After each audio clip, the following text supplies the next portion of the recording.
لوگوں کو جیلوں میں ڈالا، پھر وہ نکلے، پھر کچہریوں میں چکر لگائے، ہراساں کیا گیا. میرے اوپر اب تک 74 FIR کٹ چکی ہیں. کتنی دفعہ میں کچہریوں میں پھرا ہوا ہوں اور بیلیں کرواتا پھرا ہوں، صرف اور صرف ہمیں دبانے کے لیے کہ ہم شاید ڈر جائیں گے، ہم گھبرا جائیں گے، ہم دل برداشتہ ہو جائیں گے. صحافیوں سے جو کیا گیا، کبھی پاکستان میں اس طرح، اور صحافیوں سے کن سے کیا گیا؟ وہ صحافی جن کی اس معاشرے کے اندر ایک پہچان تھی، کریڈیبلٹی تھی، محب وطن تھے، ان صحافیوں سے جو انہوں نے کیا. اور یہ قوم کبھی نہیں بھولے گی جو ارشد شریف سے کیا، کبھی نہ میں بھولوں گا یا قوم بھولے گی کہ ایک ایسا آدمی جس کی کوئی قیمت نہیں تھی ضمیر کی، محب وطن پاکستانی، اس سے جو کیا گیا یہ قوم ہمیشہ یاد رکھے گی. اس کے علاوہ اعظم سواتی، شہباز گل، ہمارے لوگوں کو جو انہوں نے پکڑ کے تشدد کیا، کسٹوڈیل ٹارچر کی گئی، اور ان سے جو ان کے سامنے جو ان کی ننگا کر کے تشدد کر کے ان کی ویڈیوز بنائی گئی. اعظم سواتی کی ویڈیو ہمارے MP کو دکھائی گئی، جس کو کہہ رہے تھے کہ نون لیگ میں چلے جاؤ، عمران خان پہ کاٹا مار دیا ہے، اس کو اس کا تشدد کرتے ہوئے اعظم سواتی کی ویڈیو دکھائی گئی. پھر جو نیچے گرے ہیں یہ لوگ، جو گندی ویڈیوز، جو آڈیو لیکس، جو اعظم سواتی کے گھر ان کی بیوی کو اور بیٹی کو جو ویڈیو، گندی ویڈیو بھیجی گئی، کبھی اس ملک میں ایسے نہیں ہوا. اور پھر سلمان فاروقی، اس کو پکڑ کے ننگا کر کے اس کو مارا گیا، اس کو دھمکایا گیا. سوشل میڈیا کے بچوں سے چونکہ 17-18 سال کے بچوں کو پکڑ کے انہوں نے اٹھا کے لے گیا، ان کو مار دھاڑ کے ڈرا دھمکا کے گھر واپس بھیجا گیا. ایسے کبھی نہیں ہوا پاکستان میں. تو کوشش یہ کی گئی کہ ظلم اور خوف پھیلا کے، تو یہ جو ایک تحریک انصاف کے ساتھ قوم جڑ گئی تھی، کسی طرح تحریک انصاف کو ختم کیا جائے. تو میں اس لیے بھی آج اپنے کارکنوں کو خاص طور پہ مبارک دے رہا ہوں کہ جس طرح میرے لوگ کھڑے ہوئے، ہر چیز برداشت کی. یہ جو ہم نے جیل بھرو تحریک شروع کی، وہ جب انہوں نے شروع میں لوگوں کو جیل میں جو ہمارے لوگوں نے گرفتاریاں دی، ہمارے لیڈرز نے دی، ان کو بھی میں خراج تحسین پیش کرتا ہوں. انہوں نے سب سے پہلے آگے، سب سے پہلے وہ ہوئے. تو تحریک بڑھتی جا رہی تھی. جس طرح تحریک بڑھ رہی تھی، گجرانوالہ، سرگودا، سائبال، اور زیادہ لوگوں نے گرفتاریاں دے رہی ہیں. پنڈی لوگ سامنے آ گئے. پشاور میں اتنی پبلک نکلائی، وہ پولیس گرفتاری نہ ان کو کرے. بڑھتی جا رہی تھی. اس سے کیا چیز ثابت ہوئی؟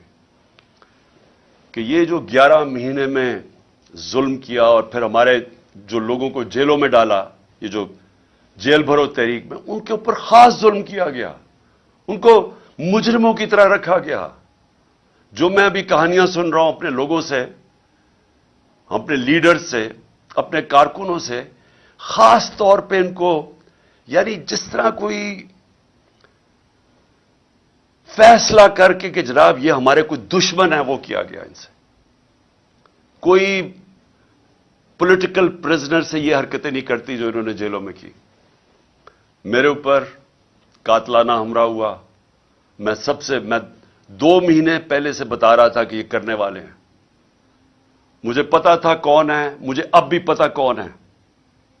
وہ لوگ جو طاقت میں بیٹھے ہوئے ہیں اس وقت، پرائم منسٹر، انٹیریئر منسٹر، ہماری ایجنسیز کا سب سے اس وقت جو خوفناک آدمی ہے، ظالم آدمی ہے، انہوں نے پلان کر کے مجھے قتل کرنے کی کوشش کی. لیکن ایک پلان انسان بناتا ہے، ایک اللہ بناتا ہے. اس کا میں شکر ادا کرتا ہوں کہ آج تحریک انصاف ادھر پہنچ گئی ہے. اور میں پھر سے کہتا ہوں کہ میں نے ساری پاکستان کی سیاست 70 سال جیسے مجھے ہوش آئی ہے تب سے دیکھ رہا ہوں. کبھی پاکستان کی تاریخ میں کسی جماعت کو اللہ نے وہ عزت دی جو آج تحریک انصاف کو دی ہے.